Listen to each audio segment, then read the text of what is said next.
사만입니다. 더 시저입니다. 금요일의 장은 장전에 PC가 발표되자마자 PC가 예상치와 동일하게 나옴과 동시에 급등을 하다가 장 중반 이후부터 급격하게 꼬꾸라지는 마감을 보여줬습니다. 최고의 환희가 나왔다가 개미들이 달려들자 모조리 내팽겨치는 월가의 세력들, 쉽지 않은 장의 마감 날이었습니다. 언제나 시장이 급격하게 환희를 부를 때는 올라가는 주식을 보면서 매수를 조금 참아내는 절제력을 갖출 필요가 있습니다. 그리고 주봉의 추세가 깨지지 않는 상황에서 저점을 줄 때 또는 눌림목을 줄 때 분할 매수를 해서 장투를 이어가는 매매 스타일이 가장 확률이 높습니다. 공포지수 다시 하루 만에 공포의 구간 44고요. 공포지수의 타임라인 그냥 억지로 그어본 삼각 수렴, 현재 삼각 수렴의 끝으로 가고 있죠. 어쨌든 공포 지수 자체도 차트입니다. 이 삼각 수렴의 끝이 얼마 남지 않았고 이 끝에서는 대방향이 결정되리라 생각하고 있습니다. 그 방향은 상방. 나스닥 1배 지수 QQQ 차트 주봉입니다. 6월 4주차는 0.22% 하락. 그래도 여전히 최고점 부근이죠. 얼마 내리지도 않았어요. 최고점에서. 나스닥 1배 지수 QQQ 차트로 보는 주봉 희망회로 시간. 현재 주봉 77개. 무려 538일 동안 지속적으로 상승 중. 앞으로 최소 59% 남았습니다. 여러분, 어나우는 끝나지 않았습니다. 물론 지금이 매우 강력하게 주워 담을 때다. 매수를 해야 될 때라고는 말씀드릴 수는 없지만 어쨌든 어나우의 계절은 끝나지 않았다는 거. 키움전사의 주간 동향 애플이 1위였고요. 나이키가 실적이 좋지 않았는지 가이던스가 좋지 않았는지 급락을 해서 나이키가 2위. 개인적으로 나이키는 소액 분할 매수 1차로 들어갔습니다. 테슬라 4위. 조금 이상한 것은 예전 같으면 테슬라가 이렇게 오를 때는 당연히 테슬라가 1위였을 텐데 확실히 개미들이 많이 손절을 치고 나간 것 같습니다. 테슬라가 이렇게 핫한데 4위밖에 안 된다고 한다니 굉장히 낯선데요. 주간 순매수는 속슬, 마이크론 테크놀로지 상위권에 있고요.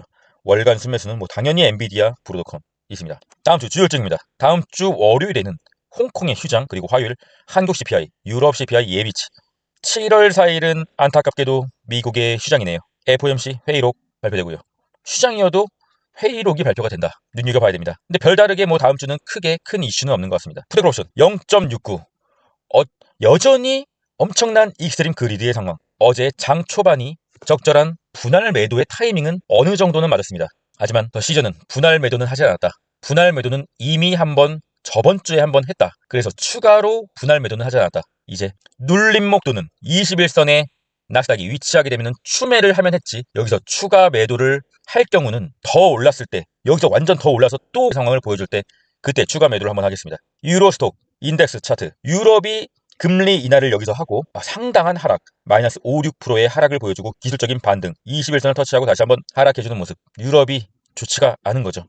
전체적인 키 맞추기 장세라고 한다고 하면 유럽도 약간의 상승을 보여줘야 되는데 유럽이 좋지가 않다.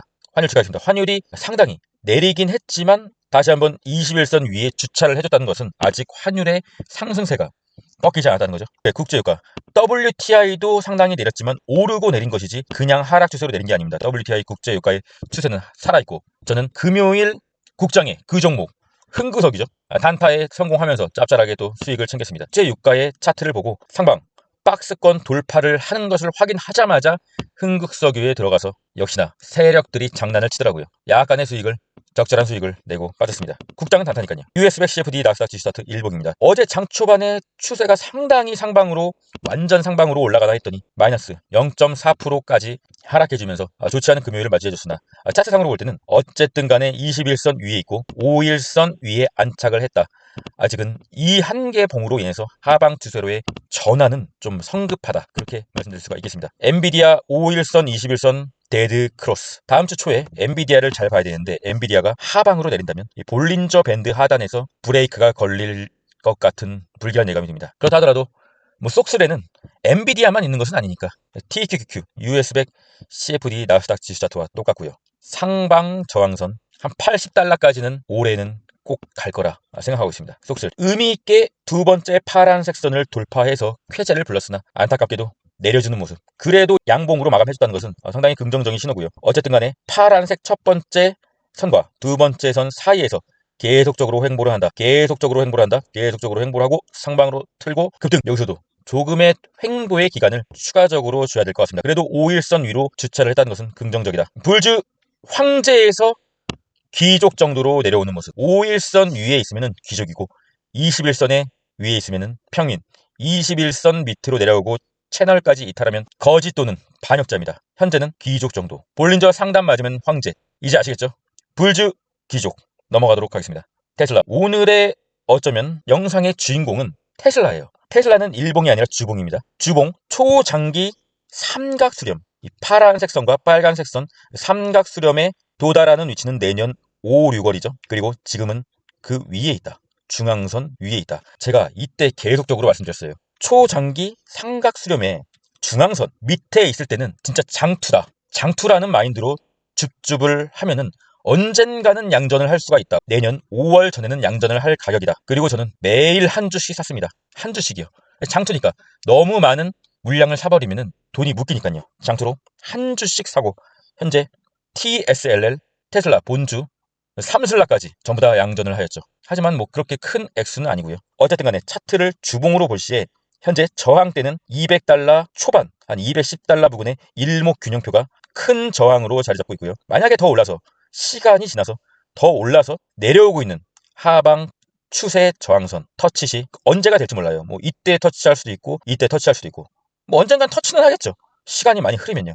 저항선에서 일단 살짝 부분 매도를 하고 저항선을 뚫는지 못 뚫는지 지켜봐야겠죠. 그런데 개인적으로는 저항선을 뚫지 못하고 다시 한번 박스권으로 내려오지 않을까 생각하고 있습니다. 저항선을 만약에 늦게라도 뚫게 된다고 하면 상방이 완전히 열리는 거죠. 그래서 저항선에서 부분 매도를 할 생각을 하고 있습니다. 숏의 보조지표.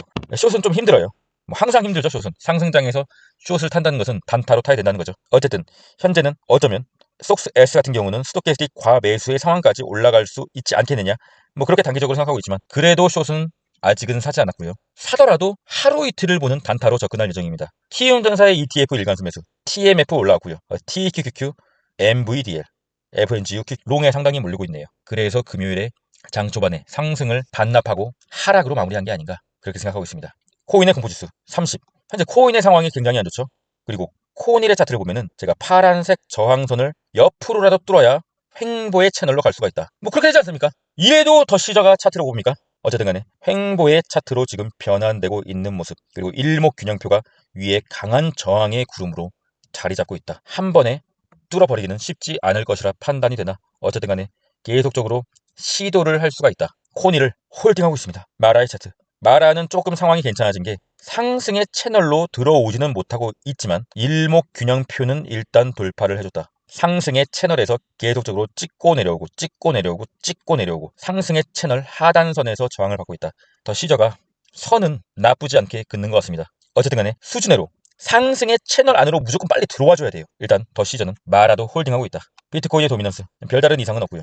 일목균형표 아래로 내려와 줬다는 것은 뭐 나쁘지 않다. 알트코인의 입장에서요. 비트코인의 일봉 차트입니다. 개인적으로는 조금 좀 아쉬운 상황이 벌어졌다고 볼 수가 있습니다. 코인일과 마찬가지로 상승 저항선, 하락 추세의 저항선에 좀처럼 뚫지 못하고 있는 거죠. 하지만 계속적으로 횡보를 하다 보면은 언젠가는 뭐 뚫게 되겠지만 지금은 뚫지 못하고 있는 모습이죠. 좀 아쉽네요, 비트코인. 이렇게까지 악랄한 차트의 상황을 보여줄 줄이야. 이더리움은 그나마 조금 상황이 나는데 도대체 며칠째 횡보를 하는 건지 모르겠네요. 개미들이 코인 시장에서 관심도가 좀 많이 떨어지기 시작했어요. 그래서 코인의 공포지수도 30을 찍었고요. 하지만 이 공포가 언제까지 될지 모른다는 압박감, 그것이 공포죠. 그래서 일단은 추매를 하고 있진 않으나 물량 자체는 이 공포지수 30에서 손절하기에는 너무 늦었다. 여기서 더 내린다고 하더라도 지금이 어쩌면 먼 훗날에 볼 때 좋은 매수 타이밍일 수도 있다. 왜냐하면 공포지수가 30이기 때문이죠. 그렇기 때문에 보유 물량 전부 홀딩하고 있고 추매 폭발적으로 만약에 내리는 장세가 오면 그때 한번 공포의 매수 한번 해보도록 하겠습니다. 어쨌든 이더리움 같은 경우는 수익권이니까요. 더 시저스 멤버십 춘식맘님 시저스 UDT 가입 감사드리고요. 황미영님 장교 가입 정말로 감사드립니다. 유튜브를 한 지 이제 거진 1년이 다 돼가고 있습니다. 작년 8월에 시작했으니까 한 11개월 정도 됐네요. 제가 유튜브를 시작한 이유는 도대체가 볼만한 유튜브가 없어가지고 뭐 딱히 없더라고요. 몇몇 참고하는 유튜버들은 있으나 손에 꼽고요. 대부분이 그냥 일단 지르고 많은 영상을 만드시더라고요. 상방이라고 해야 시청자들이 많이 보니까 어그로를 끌고 상방이면 좋고 아니면 말고 뭐 이런 식의 영상들을 많이 올리는 주식 유튜버들이 있습니다. 그런 유튜브를 보다가 제가 너무 답답해서 이럴 바엔 그냥 내가 하는 게 낫겠다 라고 생각하고 유튜브를 시작하고 이제 한 11개월 정도가 됐는데 다행히도 멤버십을 하면서 이렇게 후원 및 멤버십을 가입해 주시는 분들이 그래도 꽤 되셔서 제가 유튜브를 계속적으로 유지할 수 있는 것 같습니다. 실제적으로 저 같은 경우는 제 개인적인 생각으로 제 영상은 괜찮다고 생각해요. 치우치지 않는 진짜 차트를 제대로 보면서 영상을 만든다고 생각합니다. 그리고 저는 실전 트레이더고요. 제가 먹고 살기 위해서라도 정확하게 차트를 보고 영상도 만들어야 되겠죠. 어쨌든 간에 장투를 하고 싶다. 그러면 장교 멤버십. 장투니까 장교죠. 그리고 나는 단타도 하고 싶다. 장투 플러스 야간의 소액으로 단타도 하는 매매를 하고 싶다. 그러면 UDT 가입 추천드립니다. 굳이 단타를 하는 이유는 이 장교 멤버십과 UDT의 멤버십이 가격 차이가 좀 나서 장투를 하다 보면은 어느 기간은 수익이 없을 수도 있어요. 장투니까 당연한 거죠. 하지만 너무 재미없잖아요. 그러면 장투가 너무 재미없어지니까 단타라도 하면서 약간의 수익을 챙기면서 장투를 해야 멘탈을 계속적으로 유지할 수가 있어요. 그래서 단타를 하는 거지 제 매매 스타일 자체는 스윙 또는 장투입니다. 왜냐하면 단타는 굉장히 높은 확률로 맞춰야 됩니다. 하지만 스윙과 장투는 긴 추세를 보고 현금의 가치는 떨어지고 현물의 가치는 오를 수밖에 없는 자본주의의 대원칙을 알고 있기 때문에 그렇게 하는 것이죠. 그리고 상대는 미국이고요. 미국은 자본주의의 나라고요. 호들러 홀딩 60년간 S&P 토탈 리턴 귀에 못이 박히시죠? 롱은 길고 숏은 짧다. 롱 쭉 길고 숏은 짧다. 현재는 롱의 구간이다. 걱정하지 마라. 우리가 하는 걱정거리의 40%는 절대 일어나지 않을 사건들에 대한 것이고 30%는 이미 일어난 것들, 22%는 사소한 것들, 4%는 우리가 바꿀 수 없는 것들에 대한 사건이다. 나머지 4%만 우리가 대처할 수 있는 진짜 사건이다. 즉 96%의 걱정거리가 쓸데없는 것이다. 젤렌스키 24년 남은 기간에 나스닥이 내릴 확률은 4%고 추가적인 상승이 나올 확률은 96%입니다. 96%가 오른다는 게 아니라 96%의 확률로 추가적인 상승이 나올 거라는 거죠. 왜냐? 24년은 아직 금리 인하 하지도 않았고요. 금리 인하 후에 마지막 재료인 대선까지 남아있기 때문이죠. 어나우 걱정하지 마라. 그럼 전 끝까지 했습니다. 이상입니다.